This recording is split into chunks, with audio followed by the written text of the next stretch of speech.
हम आपको पश्चिम बंगाल लेकर चलना चाहते हैं, जहां मुख्यमंत्री ममता बनर्जी की सरकार में लोकतंत्र और संविधान इतना ज्यादा सुरक्षित है कि बीजेपी के 4000 कार्यकर्ताओं ने अपनी जान बचाने के लिए अलग अलग जिलों के पार्टी दफ्तर में शरण ली हुई है।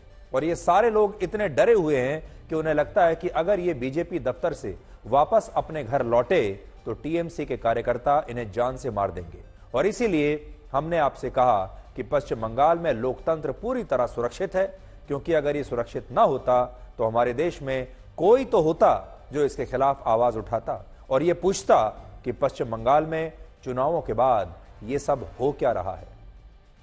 अब जो तस्वीरें आप देख रहे हैं, ये तस्वीरें कोलकाता से सिर्फ 30 किलोमीटर दूर दक्षिण 24 परगना के बीजेपी दफ्तर की हैं, जो अब एक शरणार्थी शिविर में तब्दील हो चुका है।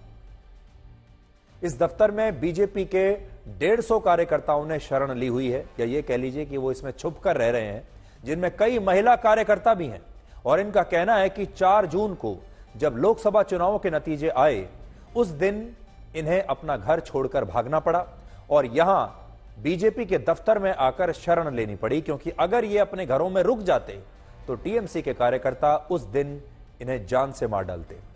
बीजेपी के इन तमाम कार्यकर्ताओं का कसूर सिर्फ इतना है कि इन लोगों ने चुनाव में बीजेपी के लिए काम किया, बीजेपी को जिताने के लिए काम किया और यह सोचा कि लोकतंत्र उनकी रक्षा करेगा, संविधान उनकी रक्षा करेगा, कानून व्यवस्था में उनकी रक्षा हो जाएगी। लेकिन पश्चिम बंगाल की 42 में से 30 सीटों पर चुनाव हारने के बाद लगभग हर जिले, शहर और गांव में बीजेपी के 4000 स्थानीय नेताओं और कार्यकर्ताओं को अपनी जान बचाने के लिए अपने अपने घरों से भागना पड़ा। और इस समय भी जब मैं आपको यह खबर दिखा रहा हूं, तब कोलकाता, बारुईपुर, विष्णुपुर और भंजम समेत कई इलाकों के बीजेपी मुख्यालयों में पार्टी कार्यकर्ता छिपकर अपनी जान बचाने के लिए मजबूर हैं। और ऐसा नहीं है कि पश्चिम बंगाल की सरकार, अदालतें और राज्यपाल को इसकी जानकारी नहीं है। कलकत्ता हाई कोर्ट ने स्थिति को देखते हुए यह फैसला किया है कि पश्चिम बंगाल में अब 19 जून की बजाय 21 जून तक सुरक्षा बलों की 400 कंपनियां तैनात रहेंगी।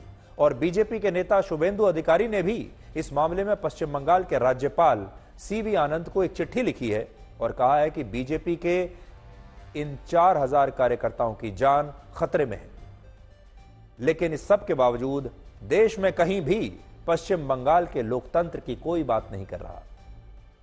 लेकिन आज हमने बीजेपी के दफ्तर से आपके लिए एक ग्राउंड रिपोर्ट मंगाई है, ताकि आपको यह पता चल सके कि पश्चिम बंगाल में लोकतंत्र की क्या स्थिति है, हमारे संविधान की क्या स्थिति है। और सबसे दुख की बात यह है कि हम कहते तो हैं कि यह लोकतंत्र है और हम कहते हैं कि चुनाव लोकतंत्र का सबसे बड़ा पर्व है, चुनाव लोकतंत्र का सबसे बड़ा उत्सव है।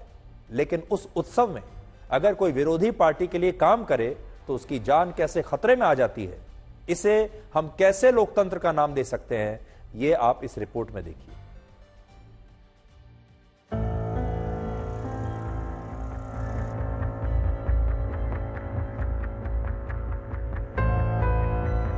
हम लोग साउथ 24 परगनास की बारुईपुर इलाके में हैं और यहाँ पे जो पार्टी ऑफिस है, उस पार्टी ऑफिस में करीब 130 से 140 बीजेपी कार्यकर्ताओं को लाया गया है। और यहाँ पे बुजुर्ग भी है। दिख रहा है कि हमें यहाँ पे उनको माथा पे चोट आई है और बहुत अत्याचार किया गया है। करीब 70 साल उनकी उम्र है। और क्या हुआ था आपके साथ? वो लोग बंदूक लेकर आए और मेरे लड़का, जो देख नहीं सकता, उसको मारा। मैंने उनके पैर भी पकड़े और कहा हमें मत मारो, लेकिन उन्होंने नहीं सुना। उन्हें घर में जो भी मिला उसी से मुझे और मेरे पति को मारा। वो लोग कहते हैं कि बीजेपी को सपोर्ट करोगे तो यहाँ नहीं रहने देंगे।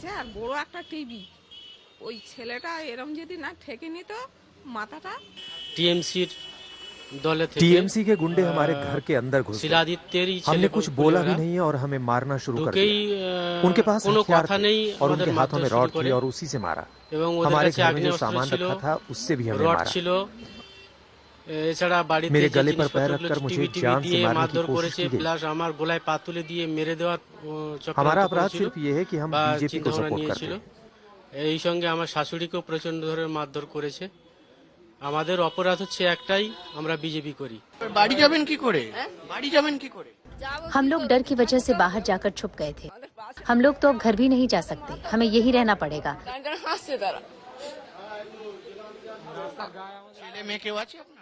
जब वो लोग हमें मार रहे थे तो टीएमसी के समर्थक हम पर हंस रहे थे। हमारा घर मिट्टी का बना हुआ है, फिर भी वो उसे तोड़ना चाहते हैं।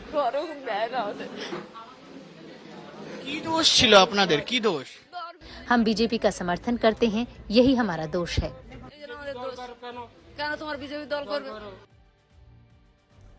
विपक्षी दलों ने इस बार का लोकसभा चुनाव लोकतंत्र और संविधान बचाने के मुद्दे पर लड़ा था और आपने राहुल गांधी की ये तस्वीरें चुनाव प्रचार के दौरान जरूर देखी होंगी, जिनमें वो अपने साथ संविधान की एक प्रति लेकर रैलियों में जाते थे और कहते थे कि अगर देश में बीजेपी आ गई तो लोकतंत्र और संविधान पूरी तरह से समाप्त हो जाएगा। और यही बात पश्चिम बंगाल में वहां की मुख्यमंत्री ममता बनर्जी भी कहा करती थी। और ये पूरा चुनाव सिर्फ इस मुद्दे पर लड़ा गया कि संविधान खतरे में है और हमारे देश का लोकतंत्र खतरे में है। लेकिन सच्चाई यह है कि जब देश में नरेंद्र मोदी लगातार तीसरी बार प्रधानमंत्री बने तो उन्होंने संविधान को अपने माथे से लगाकर संविधान को नमन किया। जबकि पश्चिम बंगाल में जब ममता बनर्जी की पार्टी चुनाव जीती तो वहां बीजेपी के हजारों कार्यकर्ता अब पार्टी दफ्तरों में छिपकर अपनी जान बचा रहे हैं। और इसीलिए आज पूरे देश को, आप सबको खुद यह तय करना चाहिए कि लोकतंत्र और संविधान को असल में खतरा किससे है। पिछले 6 वर्षों में पश्चिम बंगाल में 50 से ज्यादा राजनीतिक हत्याएं हो चुकी हैं। इनमें भी एक कार्यकर्ता की हत्या इसी महीने की 2 तारीख को हुई है, जिसमें आरोपियों ने हफीजुल शेख नाम के एक बीजेपी कार्यकर्ता की पहले गोली मारकर हत्या की और बाद में उसका सिर तन से जुदा कर दिया। लेकिन सोचिए, इस सब के बावजूद मुख्यमंत्री ममता बनर्जी ने इस बार का पूरा चुनाव लोकतंत्र और संविधान को बचाने के मुद्दे पर लड़ा और वो इन मुद्दों पर चुनाव जीत भी गई।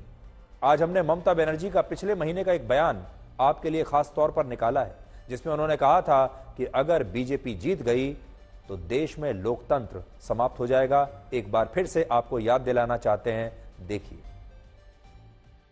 अगर मोदी सरकार आएगा तो लोकतंत्र नहीं रहेगा, अगर बीजेपी गवर्नमेंट आएगा तो जनता नहीं रहेगा, कोई डेमोक्रेसी नहीं रहेगा, कोई मां बहन का इज्जत नहीं रहेगा, उसको फेंक दो। आज हम यही कहना चाहेंगे कि पश्चिम बंगाल भारत का ही हिस्सा है और जिस तरह की स्थिति चल रही है उससे ऐसा लगता है कि कुछ दिनों के बाद पश्चिम बंगाल जाने के लिए भी भारत के नागरिकों को एक अलग वीजा लेना पड़ेगा।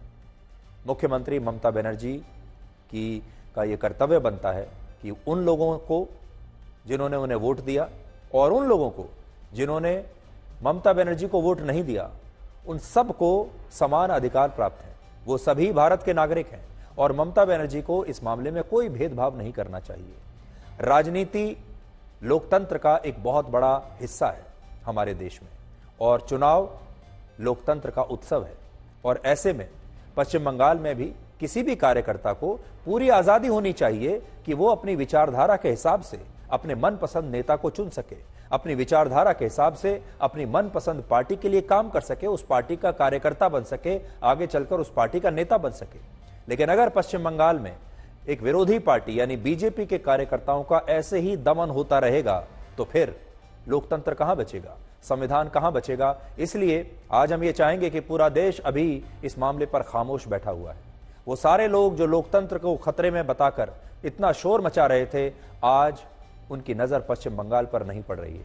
और ये खबर आज हमने सबसे पहले इसीलिए दिखाई ताकि देश थोड़ा जागे और वो सारे लोग जिन्हें लोकतंत्र की बड़ी चिंता रहती है, संविधान की बड़ी चिंता रहती है, वो पश्चिम बंगाल की तरफ भी देखें और ये भी देखें कि बीजेपी का जो कार्यकर्ता है वो भी इसी देश का नागरिक है, वो भी पश्चिम बंगाल का नागरिक है और उसे भी वही सारे अधिकार प्राप्त हैं जो बाकी देश के हिस्सों में रहने वाले लोगों को प्राप्त है। इसलिए ममता जी से आज ये गुजारिश होगी कि वो इन कार्यकर्ताओं के जान को बख्श दें और वो अपनी पुलिस को भेजकर ये सुनिश्चित कराएं कि ये सारे कार्यकर्ता अब चुनाव समाप्त हो जाने के बाद सुरक्षित रूप से अपने अपने घरों में लौट जाएं।